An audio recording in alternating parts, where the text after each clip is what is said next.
অফিচটো দেখাম বলক।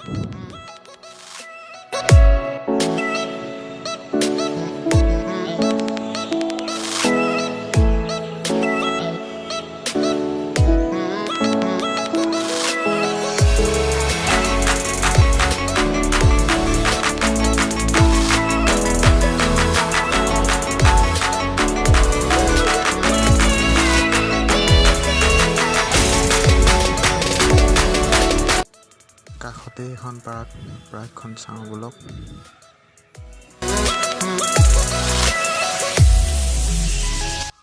এইখন এখন পাৰ্ক আছিলে, এতিয়া পাৰ্কখন সম্পূৰ্ণৰূপে বন্ধ হৈ গৈছে। ইয়াৰ ভিতৰবোৰ গোটেই গছ-গছনি হাবি হৈ গৈছে।